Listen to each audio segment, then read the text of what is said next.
يا مساء الفل، يا مساء السعادة، أحلى ليلة العيد، ليلة العيد الميلادي، عيد الميلاد المجيد. كل سنة وكل شعب مصر بخير وطيب. طبعا النهاردة بعد ما بنطلع من الكنيسة كالعادة، ربنا يدوم الأيام علينا يا رب. بحب أعمل أكلة خفيفة. كل ليلة عيد كده نعمل أكلة خفيفة، وبكرة نعمل هوبر مع بعض. تمام. عايزين نعمل ايه؟ طب خفيف، هنعمل حبة رز كده بسمتي بالشعرية، وعليهم حبة خضار جداد، وهنعمل فرخة مسلوقة. طب احنا عيانين يا شيف؟ لا، هتتفرجوا عليها، بس تابعوني في الفيديو، خليكم معايا. استنوا معايا. ايه يا حلوين؟ انا معايا فرخة مسلوقة اهي. تمام. انا سلقاه 3/4 سلقة. ليه؟ عشان هنعمل فيها حاجات كتير دلوقتي هنشوفها مع بعض. طب هنزل بايه على الفراخ المسلوقة؟ هنزل بحبة توم باودر كده اهو، بصل باودر، حبة بابريكا اهو، بابريكا مدخنة كده بتدي لون، حبة فلفل اسود، بخلي الباقي عشان انا محتاجاه، وحبة بهارات الفراخ. بس كده اهو، دي التتبيلة بتاعتنا. وادوس كده اهو، ولا اي حاجة. بصوا اللون اهو، قبل ما نعمل اي حاجة خالص. فكرة جديدة وسهلة وبسيطة. طيب هعمل ايه؟ الخطوة التانية. هاتي يا ست الكل اي طبق عندك، انزلي بمج من الميه. تمام. وانزلي بمج من الدقيق او نص مج على حسب كميه الفراخ اللي عندك، وقلبي يا ست البنات. باقي التوابل اللي احنا حطيناها على الفرخه هننزل بيها هنا. بس كده، من كل حاجه يعني نص معلقه. تمام، نص معلقه للكل، اللي هنا واللي هنا. بصوا بقى، لا عايزه قوام تقيل ولا قوام خفيف، زي ما حضراتكم شايفين، مج ومج. تمام كده، الامور تمام. تمام. هتنزلي بقى يا ست البنات بالفرخه بتاعتك. اوكي، هننزل بيها كده ونجيب حاجه ونقلب كده اهو في الخلطه. تمام، باي شوكه عندك اهو. تمام كده. عندك ايه بقى يا ست البنات؟ عندي حبه دقيق. هطلع الفرخه بتاعتي، هحطها هنا في الدقيق، هغلفها كويس جدا جدا، وبعدين على زيت سخن ونحمر الفرخة. هو ده الموضوع يا شيف؟ لا لا لا لا، لسه. يلا بينا نحمر ونرجع تاني. هنجيب طاسة فيها حبة زيت سخنين. تمام. وهنحمر الفراخ عادي، اكنك بتحمر الفراخ عادي خالص خالص. تمام. لسه الزيت ما سخنش. تحمر الفراخ بتاعتك كلها، وهنرجع بقى نعمل مع بعض صوص خيال، حاجة كده من الخيال. تمام. يلا نحمر ونرجع مع بعض. ما تيجوا حلوين على ما الفراخ تتحمر معانا اهي. تمام، نعمل الرز بتاعنا ونكسب وقت.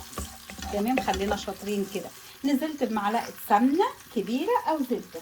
تمام، بس الزبده يا ريت ما تحطهاش دلوقتي عشان هنحطها بعدين. وهنزل بمعلقه من الزيت. تمام، ومعدل معلقه كبيره من الزيت ومعلقه سمنه يسخنوا، وننزل بالشعريه.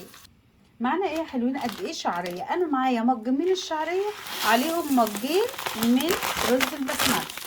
غسلاه كويس ونقعت 10 دقايق. تمام، وصفيه.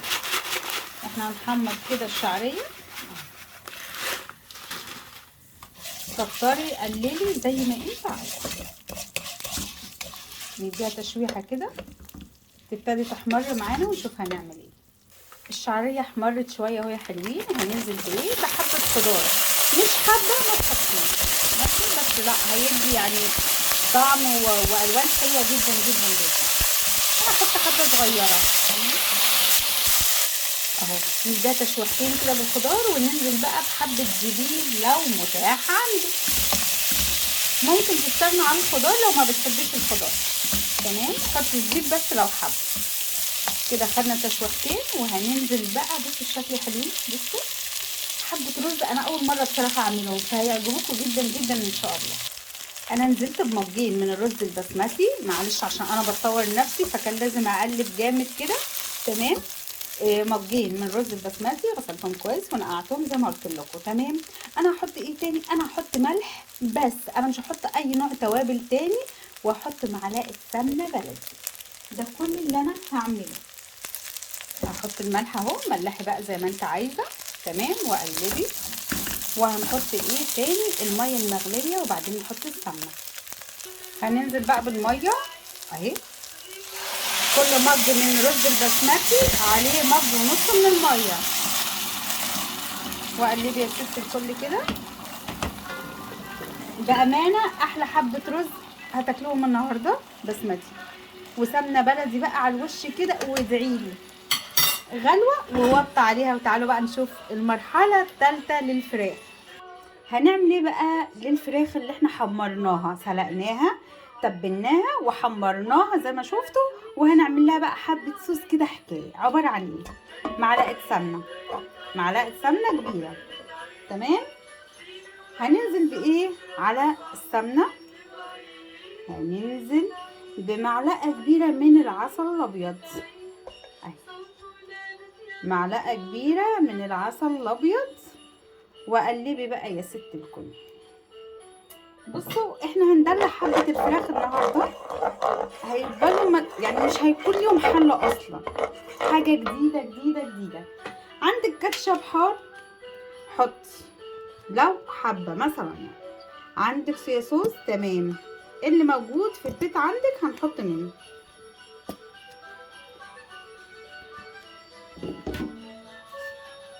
صويا صوص حبه حلوين. تمام. دبس الرمان لو عندك اهو. ما عندكيش ده وده وعايزه تحطي كاتشب بس، ما عندناش مشكله خالص. شتا بقى الحاجه مجمده معلش. كده انا حطيت هنا عسل، معلقه سمنه. تمام، عسل ابيض. وحطيت صويا صوص، دبس الرمان. لو عندك كاتشب بارد حار حطيه. تمام اهو. وبياخدوا غلوه كده، وبننزل بالفراخ. انا مش بحط اي توابل تاني. ليه؟ لان انا كل حاجتي متبله. وما حطيتش ملح معاكم لان انا كنت حاطه في الشوربه وانا بسلق الفراخ. تمام، ملح. فعشان كده انا ما حطيتش. تمام. بصوا بقى، بصوا لما تتقلب على الوشين بقى ويبقى شكلها عامل ازاي. بصوا بتاخد اللون فظيع. هو الموضوع بس يا جماعه تغيير، دقيقتين من هنا ودقيقتين من هنا ونشوف هنعمل ايه. كل الموضوع يا حلوين 4 دقايق سوري، 2 من هنا، دقيقتين من هنا ودقيقتين من الوش التاني. وانزلي بقى. الله الله الله، بحبة كده سمسم على الوش. كلتي النهارده احلى حبة فراخ، وليهم صوص كده حكاية تحفة.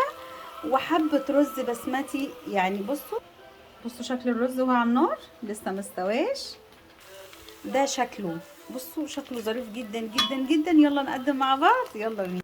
والرز يا حلوين كمان استوى معانا. بصوا الشكل. يلا نقدم بقى.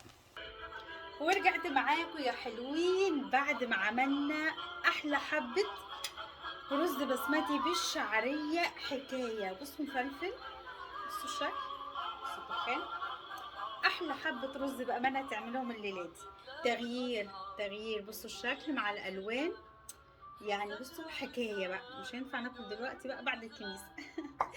ورجعت معاكم بقى بحبة الفراخ اللي ملهمش حل.